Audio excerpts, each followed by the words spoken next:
She's beer review. Beer review. Let's see if I can get this right a second time. Okay. Guess what, guys? I had to go on an expedition for a stout. Guess what, yo? It's bourbon aged barrel beer. This one's a 13.6. I got this about a week and a half ago. All right. And so far, ooh, pop that top. Look at this. Look at this. Oh, man. This is a thick beer.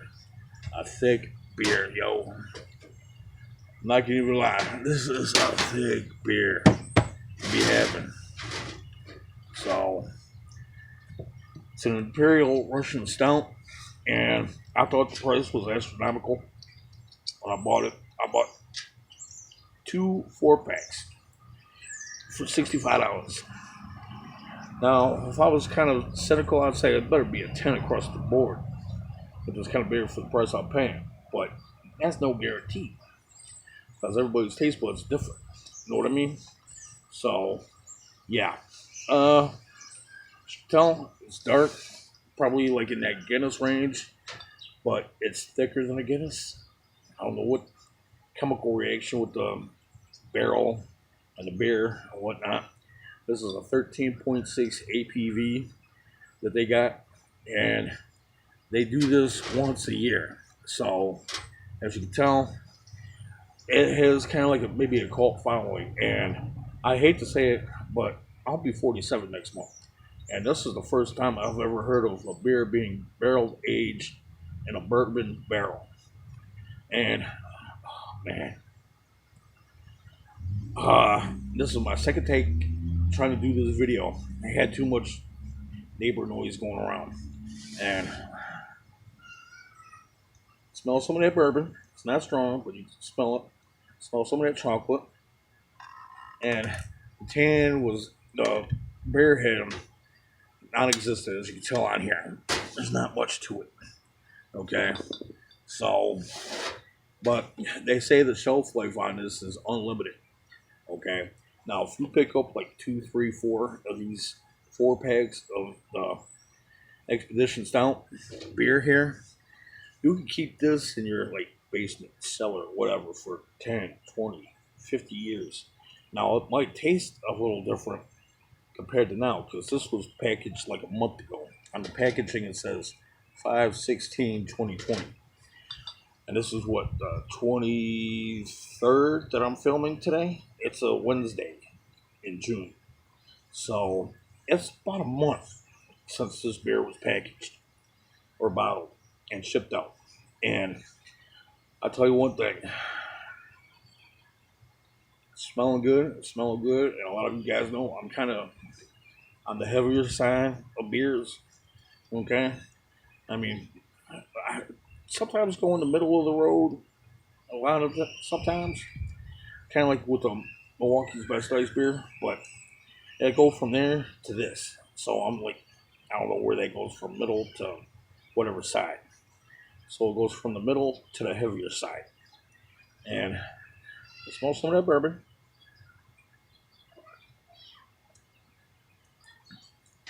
It's thick.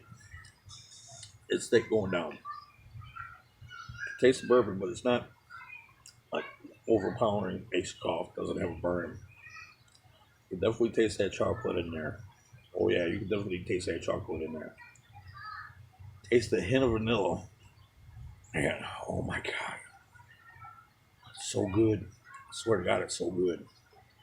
And like I said, this is 13.6. So this might knock me in my behind if I have both 4-packs today. And I tell you one thing. Sometimes you gotta do what you gotta do. Hey, I'm just saying. Something like this. It's okay to splurge every now and again on a beer. I don't care who you are. I mean, like I said, I was drinking Milwaukee's Best Ice for so long. It was time to flip it on, man, and try something else. That's partly why I started doing these beer reviews, man. And you know what? I'm glad I did. And I tell you one thing. This is the second to the last episode on my series on Bell's Beers. And trust me, after I get done, there's going to be 10 episodes total that I've done on these guys. And that's a good chunk of beers to do from a company. And you know what? They've got a lot more out there that I couldn't get my hands on. You know what I mean? Okay. And you could probably figure probably about 15 to 20 beers total of these guys doing when they do their like regular beers, like say I think it's the original, Two Hearted Ale. I think the original, and then you got their limited runs like their Abracadabra, their Bright White, their Oberon, and the Expedition Stout. So they've got a lot of beers to choose from. I mean, you've got to keep an eye out when you're watching this or when you're drinking Bell's beers.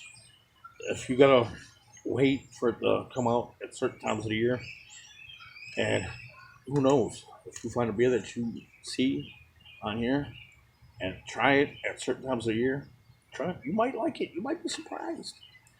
I know through this whole series that I've done, I've been surprised by every single one of them, man. And I never, like I've said, I've never realized they've had so many beers on this from them. And a little tidbit, I've always said that they were in Kalamazoo and Comstock, and I was kind of figuring they brewed in one and then kind of had their brick and mortar store in Kalamazoo. Now they might brew in both places. So, but I know they have their brick and mortar store where the general public can go in Kalamazoo. I don't know if they do like beer tours in Comstock. You might have to check their website for that. But I'm just saying, this series just kicked my behind. I swear to God, it did. Oh Lord, it did. And this one, I'm really digging. I'm really digging this one. So, on one hand, I want to go Spinal Tap on this one. I want to go 11 out of 10, but I can't, man.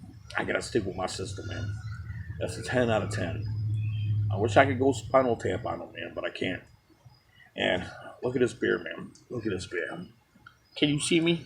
Can you see me? Can you see me? No, I'm not trying to be John Cena, but you get the point. This beer is so thick. Look at that. Look at that. God. Well, I'll tell you one thing. This is a beer worth getting. If you could afford to get maybe like 4 of these and drink 2 4-packs and put 2 away for later on, I'd say do it, man. Or with it being a 13.6 APV, you might drink 1 4-pack and keep the other 3 later on. I wouldn't suggest drinking this every day because it'd get too expensive to drink. I'll tell you that right now.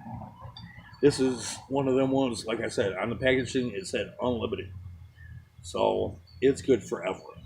Now it might change a bit in 10, 20, 50 years, but I mean, I don't think anybody's going to be holding on to this beer for 50 years. So it's going to taste a little different, but if you got like, say, 6 of these, it'd be nice to compare 1 4-pack to, say, like a 2022 issue of this beer to get a comparison of the two, you know what I mean? And now, kind of talking about this one is their bourbon aged barrel one. They've also got a regular one that they produce, just the Expedition Stout, which is like this, but it's a white packaging, okay? So, like I said, you're going to have to keep an eye out for it if you don't mind paying the money for it. If you can find it, because this kind of has a cult following. It kind of goes kind of quick, too. Because I seen it at discount drinks for $40 for a 4-pack, and that went quick. And I ended up just miraculously stumbling upon this at another store. So, hey, you just got to keep an eye out when it comes out, or go down to the brick and mortar store if they're open. So, like I said, it's a good beer. I want to go to 11, but I can't use that bottle tip, but I got to keep my own system. So it's a 10 out of 10. It's Expedition Barrel Russian Stout, 13.6 APV by Bell's Beers. So, like I've always said, don't do nothing stupid, drink responsibly, and I'll see you next time on the BC's Beer Review. So, peace out, brother man. Peace out, sister girl.